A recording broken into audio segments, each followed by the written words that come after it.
which is now forever. Yeah, it's just if we ever shoot anything out in public again, it's going to be. Right. Okay. So look, here's the thing. We've talked endlessly about the proliferation of nostalgia. Yeah. In the culture, and look, the irony does not escape us of sitting behind all this kind of shit. You know, I'm not going to sort of go like, oh, I'm better than that or whatever. I mean, what annoys me sometimes in this discussion is kind of like, you say, nostalgia annoys me, and then someone goes, but you like things from the past. It's like, oh yeah, no. What, you know, I liked what I had for breakfast. No, if I don't like nostalgia, that means I have to fucking neuralise myself with the Men in Black machine every time I leave the fucking house. Don't be ridiculous. Yeah, but look, let's be clear. The distinction said every politician. In the No, but allow me to be perfectly clear. That's a David Cameron. that weird. Allow me to be perfect. Fucking thumb thing. Was it Bill Clinton had a thing of like, no, like there was a point with your thumb. Sexual relations with a woman. Anyway. I am not here. What was it? Yeah. Let's be clear. Like blind nostalgia. When we were talking about earlier about something like The Predator, where it is literally blinded by like I say, that example of the photograph from Predator 2 that references it as being 1990 because they're so desperately trying to jump on a nostalgia bandwagon is one thing. Being nostalgic for something is something else. So I suppose it's more about talking about what the subjective nature of nostalgia versus the sort of collective, almost objective nature of it. The strange kind of commercialisation of the commodification of nostalgia as well. Yeah. Well, that's what I mean. Sorry, that's what it is in like using political terms. When I say collective, I mean the sort of. That's what I mean. Is the kind of corporatized and trying it's within people as well. Yeah. But it's just sort of like there's this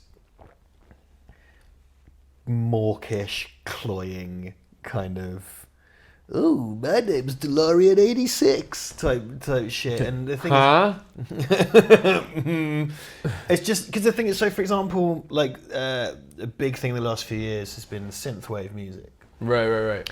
Now, I like a lot of synthwave music. I mean, I think particularly synth, you know, whatever you would have called it at the time, it's essentially, it's not really synth as it was. It's not synth pop. It's the synth music that was used in films now has re-emerged as a genre of standalone music that has its own singles. It's like that. Oh, fucking hell. That's my TV remote just fell off the table. Jesus. It's a genre of music that's asserted itself now. So it's it's not this kind of stuff that would necessarily be released as a single. Some was, but now it's kind of standalone songs. So there's a band called LeBrock, named after Kelly LeBrock. Do you remember her? Do you remember her from the 80s? Now, LeBrock are from Peterborough, I think. Oh. And I went to see them live and they were really great. Oh, okay. So they were nice. They were really good. But it's just this kind of endless swamping of that, and then it has to... So Far Cry Blood Dragon on the video game, very, very funny, handled it very well, and did it in a kind of arch way that was very interesting. You know, like Kung Fury was fun. But these things happened 5, 6, 7 years ago. Yeah. And it's still fucking going on. Like, it's still happening. They're trying to get the 90s in now, aren't they? They're trying to go to the 90s. You would have hoped... Because I found what it was weird, because when we were kids, the 70s came back. And then not long after, then the 80s have been coming back for what feels like 15 years. Yeah, the rule used to be it was sort of 20 years hence. 20 to 30 years hence was what you referenced. So in the 90s it was 50s almost, wasn't it? The kind of 80s was like the 50s thing, like we talked about before. Sorry, like Zemeckis and blah blah blah. But that's what I mean. The 90s was like you said, the 70s. Flares came back. You know, all that stuff. The 80s resurgence seems to have refused to die, and it's something that, like, I'm not going to rag on people for this because it's always been done, because people like to rag on kind of like, oh, well, you weren't even alive in the 80s. And what annoys me about that is that people that were born in 1989 say that. And to be honest, you're like 4 months younger than me, right? So, but it means that I'm 84, you're 83, right? Yeah, exactly. So I was like December 83, right? Right, yeah, March. So I do remember the 80s, but I didn't have any buying power. I wasn't participating in the 80s. I was like 6 when it ended. Yeah. And people of that age like to kind of go like, oh yeah, and it's like, yeah, what you remember is watching Ninja Turtles in your pajamas and having no concept of economic recession or the Lockerbie bombing. Yeah. Like, it's always kind of like, Duran, Ninja Turtles, Ghostbusters, and it's kind of like, yeah, you know, massive civil unrest, poverty. Like, yeah, I know. Well, that's like someone sort of in 2007 or 8, I suppose, going, The Dark Knight, Iron Man. It's like, and like, you know, but you're right. I mean, because when I look back on the 80s, I mean, so I would have been, 6, not even 5 and a bit when the 80s ended. And that's the thing as well, like, no one, think about it, in the last 20 years, and I guess because we've gone into the 2000s now, the decades have become slightly less defined, but you kind of go, like, 1980, it wasn't like people went, oh, we're in the 80s now, let's all synthwave. It was like, just stuff happened. January the 1st, 1980. Like, oh, woo! Like, hey, let's bleed over. Quick, get my drain pipe jeans or whatever. You know, I mean, like, that's not what happened. To young people right now, get off my lawn. But young people right now are dressing like, when we were kids in the 90s, they're dressing like the kids that were slightly older than us. So now it's all bowl cuts and round glasses and they're dressing like the people from my frame of reference, dressing like kids like me who didn't have any money and had to have old clothes. Yeah, that's what I'm talking about. That's what I'm saying. Yeah, it's those kind of trends. Yeah. So I get those kids are all got bonus for the 90s, but they were born in 2001 or whatever. Yeah. And a lot of it, a lot of the time as well with fashion, you don't necessarily consider where it's come from. It's just what's in the shops. And that's what the haircut is. So now everybody looks like, all these young kids look like the kind of trainee teachers that taught me in primary school. Yeah. Is the kind of look.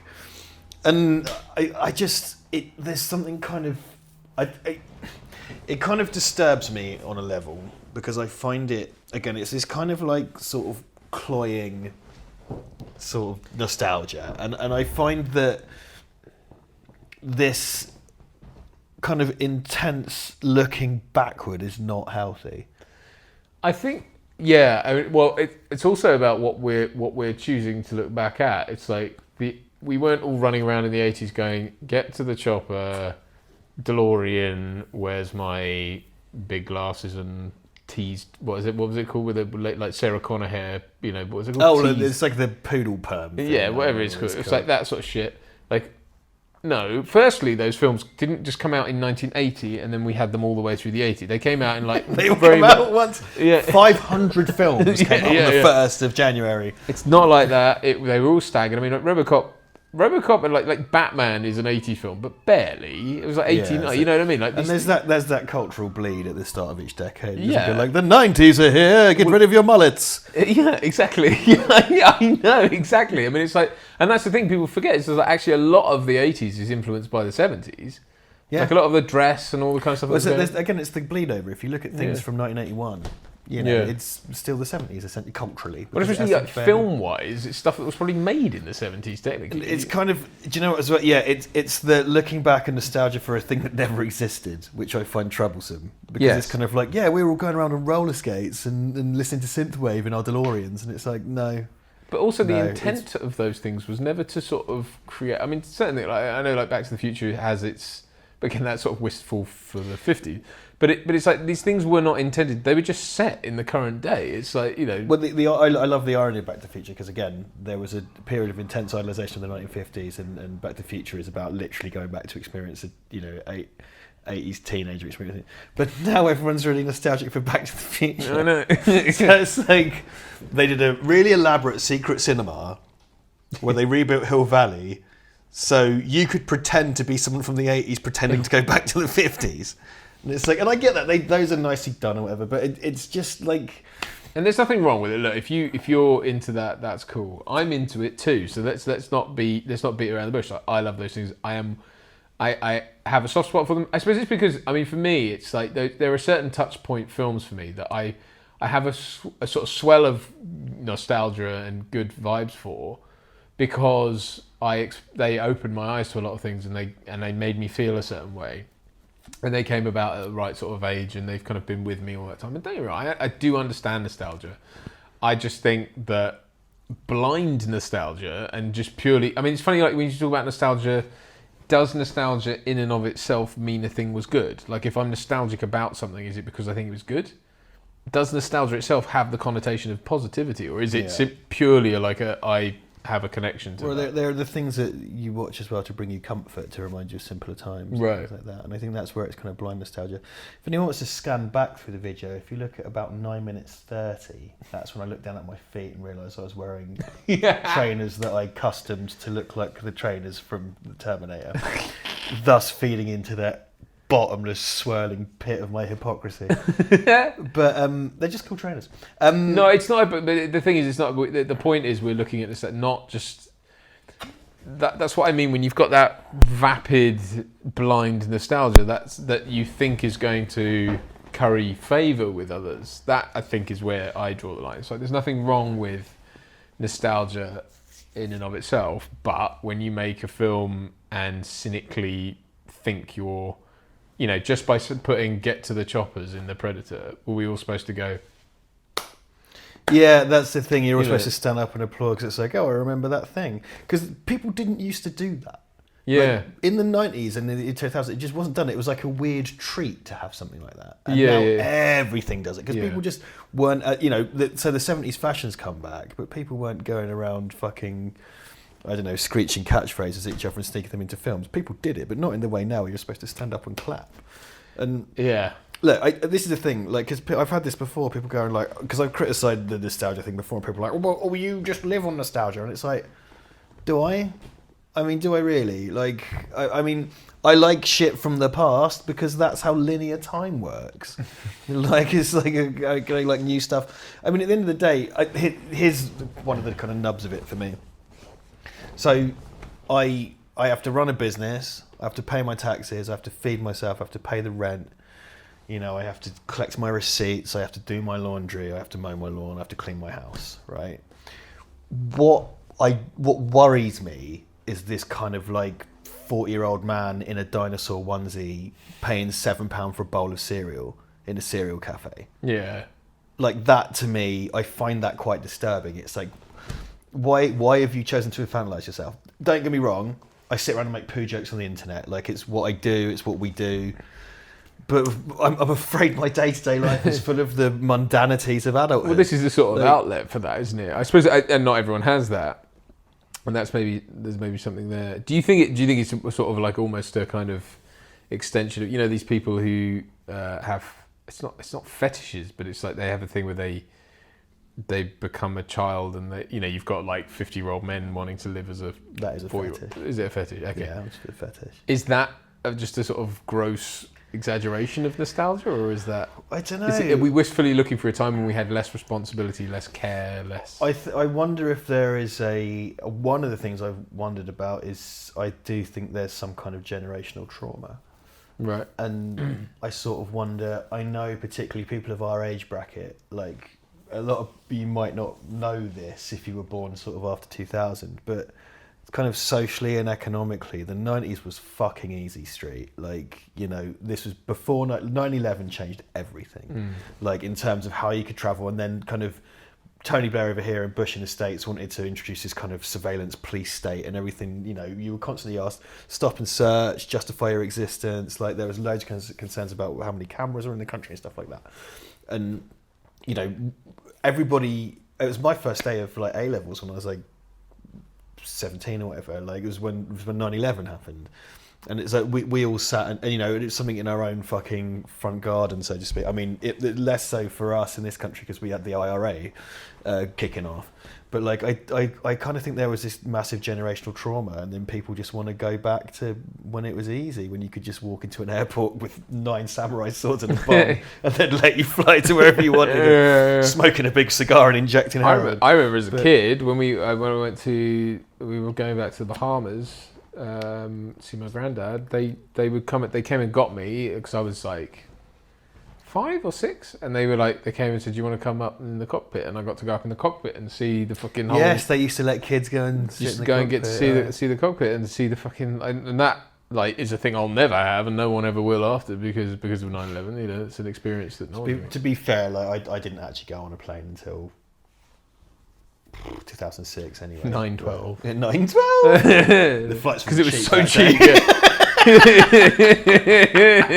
Yeah. Let's laugh. At the I'd like to fly generation United 94. We know the other thing is, like I was saying before, kind of the 90s, the kind of 90s, the late 90s at least, was kind of this time of plenty, and everyone was told to go to university and stuff. And there were a bunch of us who went off and got our degrees, and like we were supposed to walk out into this huge booming job market, and then in 2007, 2008, the crash happened. Yeah, it was a real devaluing of people. Yeah, exactly. People's worth, and when I was working in hospitality, like company wide, firstly I was on a graduate scheme in my job to sort of become management. First thing to go was a graduate scheme, so they just went, you're a receptionist now. So it's like that was that, and then part of the management structure got taken out of every single hotel in the chain. So then this one key person was removed from every hotel in the company, and then the rest of us made to pick up the slack. And I remember like one day, because you know when Woolworths closed down, they sold all the shelves. Like they sold all the fittings. So once all the products were gone, they were like, oh, you can buy the shelves if you want. Our maintenance manager, we were sat there doing our job, and our maintenance manager was measuring the skirting boards and then looking up online how much that timber was worth in case they had to sell it. So like I think there's that kind of compound thing, and the two things are linked as well. But I honestly think it's been inspired by this kind of generational trauma, and I think we've passed it on to the slightly younger people who've just seen that's how business is done. Well, it's interesting, because obviously we are such a transitional we're at the older end of millennial, but we've come through such a crazy period of time where it's like with the dot-com boom and all this fledgling stuff that we've had to sort of navigate. We're the ones that remember kind of rotary phones and stuff like that, and the time before the internet. And like learning. Whereas the sort of generation Z, is it, or whatever, whoever, the sort of post, like you say, 2000 now are getting to the stage where they're all like 18, 19, they're technically becoming adults now. And they are living with the same stuff we are. I mean, that's the funny thing, is we've had this prolonged adolescence where our 20s weren't like it used to be. We had to sort of, we still have to bide our times in our careers and stuff because people are hanging on at the top end. But that generation's sort of coming into that without any frame of reference other than this is just what it's like. This is normal. Yeah. And like computers are just everywhere, and you know, iPhones, etc. And it's kind of like, I don't know. But we're parented by a generation that's didn't have that upbringing, so aren't computer literate quite in the same way, and it's weird. I'm going to go against the "you damn kids" kind of thing for a moment. Yeah. I kind of feel, so I mentioned this earlier, but the general conception, it seems, of the generations younger than us is that they don't party, they don't fuck, they don't do drugs, and they're industrious. Right? Yeah. And you know, that's something that I've read continuously. Now I've had a lot of fun. Is what I'm saying. Like, yeah. And you know, we came from a time where that was kind of the done thing. But I have had my fun, and I'm very happy with that. But I'm kind of now, instead of saying like, "Damn these kids," when I see someone, a 40-year-old man with a fucking Death Star tattoo, again, in a, you think I'm going to say what I said earlier off camera, but I'm not going to. No. Guy in a dragon onesie paying £8 for a bowl of cereal, and that's my generation. And then I look at some kid who's kind of got their head screwed on and they've fucked off a pointless degree and they get in a technical qualification and blah. I'm sort of like, yeah, maybe we need these fuckers. You know, I mean, that's who's going to be putting us in homes. So I'd rather they be organised. Yeah, I mean, yeah. No, I agree. I do think that's also born out of the gig economy stuff. And it's also part of the fact that, like, you know, that what the dot-com boom paved the way for, even though people at the time, again, it was that the bandwagon jumpers at the time weren't really aware, but it was just that thing of sell websites to companies, and that's all that was. But it's the like, dot-com boom was such a mad time to be alive. It really, really was. I mean, and we haven't really seen anything like it since. I mean, the sort of cryptocurrency market vaguely touched on that. Yeah, I wonder if we kind of learned our lesson from that whole shit. Yeah. Not that we generally learn lessons well as Facebook are launching a cryptocurrency now. Of course they fucking are. I go to a lot of the finance orientated conferences. So I go to, and I do work for a financial regulator down in London, and this constant talk of crypto seems to be the kind of. I don't really cross over to finance much because I go and make videos for them. I do think it's going cold, man. I had a Bitcoin and I learnt all about Bitcoin, and I fucking had to sell it off, and I sold it off right before they went through the roof. Anyway, that's a long story, but I don't know. But again, we're going off in the reeds on this. But I do. I wonder if there's much. It's one of those things where it's obviously not a zero-sum game. We'll always have technology that will always produce other things, and will go places and things we can't predict yet.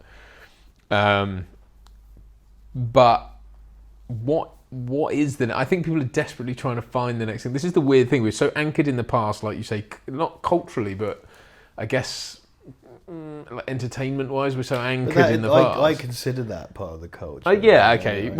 Consider that culturally anchored in the past. Yet, everyone's desperate to get to the next, because the internet and the uses thereof it's not stagnated necessarily, but it's like, what else is there? It's plateaued. I mean, I don't know. Yeah.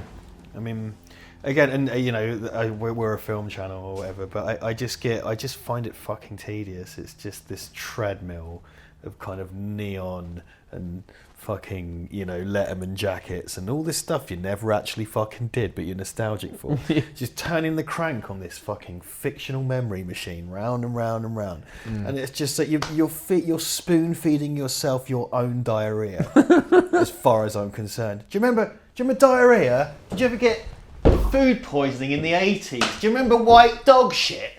Fucking, it's the same always, over and over and over and over and over, and it just drives me up the wall. And I get it. I know what I do on the fucking internet and whatever, but it's interesting. I mean, not to bite the hand that feeds us at all, but there's a big line in people selling, going on the likes of Redbubble. Please go there. Please visit Redbubble for merchandise. But like, and having a sort of in-joke printed on a hoodie that they sell for whatever. And yes, yeah. That's the other thing that the kind of, I do like a good deep cut though. And look, everything discussed, everything below, I have been guilty of at one time, and it started to trouble me in the last few years, and I've tried to pull away from it a little bit because it just makes me worried. I just worried about these fucking infantile adults just wallowing in this shit, and I think if you're going to your data input job during the week, and at the weekends you're just indulging in that, you're spending all your money on buying shit from the, like all that. So and you're cluttering up your house with bollocks.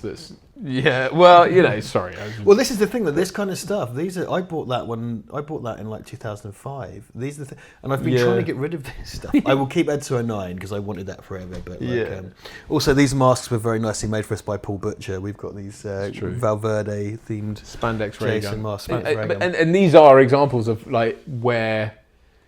Sorry, Paul, because now we've just been deriding all this stuff, but I mean, they're examples of what you can do now. I mean, like the great thing is, someone like that can just set up shop, and if there's a market for it, and perhaps that's what it is the fact that these markets were always there. They've just been exposed now, and that, you know what I mean. Well, people want it, I guess. I think when the buying power of the kind of current 20-year-olds increases, it's gonna. It won't be 80s anymore. I'm worried. I'm gonna not be able to have my cake and eat it, because I don't want to just be living in a world. I don't want to live in a world of fucking stiffs. Yeah. But at the same time, someone needs to bring this to heel a little bit, because it's starting to do my fucking head in. I do wonder how it will. We're surrounded by it in this room. This is the one I'm talking about. Like, and I feel like such a hypocrite. But like, the difference is, I kind of celebrate this stuff, but I don't sit around watching cartoons and wanking. I mean, I wank a lot, but you know what I mean. I don't just sit around wallowing in it. I do think. Yeah, I don't know. I find that, like, and this may just be an age thing. It may just be because of our age and because of our awareness of the world now. But it's like, I feel like the last 20 years, the things that are being referenced are still the same. It's not like the game has moved on. It's not like we're referencing. I mean, early 90s stuff, sure, but it's not like we're going. I mean, I guess, things like no one's trying to dress like Will Smith in Independence Day, or, you know what I mean? I guess he was wearing military stuff, but you know what I mean? Ha, the A-Team. Yeah. Ha, the A-Team. Ha ha ha, the A-Team. Ha ha ha, the A-Team. That's what's always fucks me off about Family Guy. Is that I know you like it. I'm not a fan, but I haven't watched it in a long time. Sure, but like okay, so I never got on board with that. And, let's put it that way. And to be fair, they were doing that at a time when it wasn't done so much because they get kicked off in 1999. To be fair to them, but it's just again, ha ha ha, dearly boppers, ha ha ha, dearly boppers, ha ha ha, dearly boppers. Do you remember the Generation game? Ha ha ha, white dog poo. Do you remember the Generation game? Ha ha ha, white dog poo. And it's just dum dum dum, and it just never. No one's ever hit the reset on it. It just hasn't refreshed. Yeah, round yeah, and round and round and round and round. I know what you mean. And maybe that's what we're building to. I mean, that's where we're getting to, where it's like.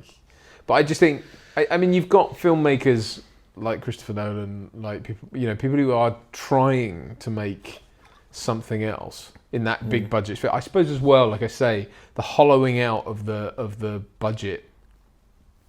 What would you tiers? So there's like the mid-budget stuff just going. That's where all the innovation used to be. That's where your Predators came from.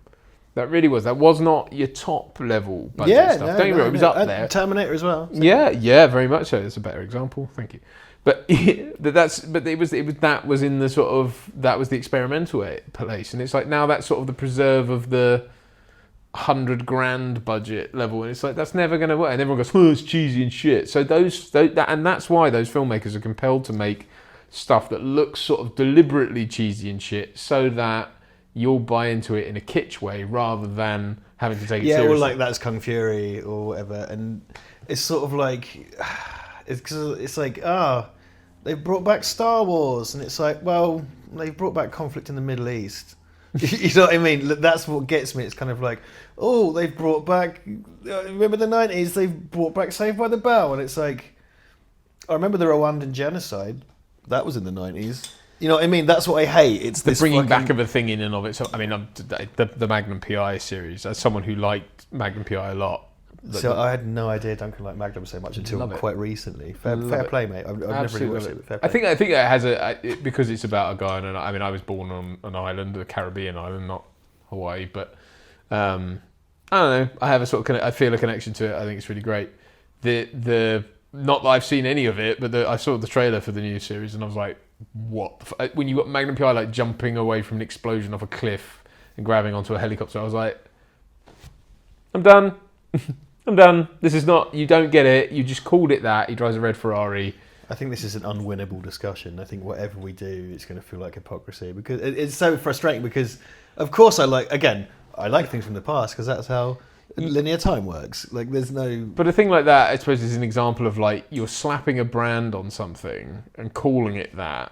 And completely missing what made it great. Yeah, right. And sort of trying to put this modern sensibility around it that just doesn't work. Not really anymore. being conversant with why it works. What I'll say, and let's land on a positive note, I guess, is some of the TV. I mean, it's there's a lot of dross out there as a result, but all that mid-budget stuff has gone into television now. So it's all Prime, it's all Netflix, and there are series that are really good and are really sort of starting to push the boat and be creative and different and look at things a different way. And that's where I guess all the experimentation is going. And you know what? True. Are we going to get to a point where actually they don't make these things as like episodic TV? They just make them as one giant like 20-hour film or something. I think people would go watch that as well. That's the way. They so would, man. I mean, that's what I used to love about 24 when I got into that as a teenager. It was like this felt like a big long film because it was, you know, it was real time. I'm afraid, my dear friend, we are less than 90 seconds left of this debacle. But it's probably pissed a bunch of people off, but fuck it. You know, people now, young people just call anyone older than them boomers. So well, like baby boomer. Yeah, anyone older really than them not. is just a boomer. So that's, I mean, look up what baby boom means, but I got called a boomer recently. It's like my parents are boomers, and my parents are well old by my generation's parent age at the top end. Yeah, that came from post-World War II. Couple of angry boomers drinking beer. World War II ended in 1945. People can't really be a boomer being born. A brief anecdote to wrap up. When I worked in the hotel industry, I'm I not once even met 39 yet. a couple of old gentlemen who were drinking at the bar all night, and they'd gone on a bike tour of England, and they were just. I was like 18 or 19 at the time. And I was serving them drinks all night, and he said very sincerely to me, What your generation needs is a good war. Wipe a few of you out and teach you some order and discipline. I never thought 15 years later I'd be agreeing with him. But roll on nuclear war. That's right, we're going to fight in a nuclear war. That's all I got. I'll drink to that. And on a bleak note. Sophisticates. Sophisticates. Sophisticates. Support your 7th or 8th favourite YouTube channel by buying crap, tat, junk, hogwash and filth at redbubble.com/people/Val Verde shop.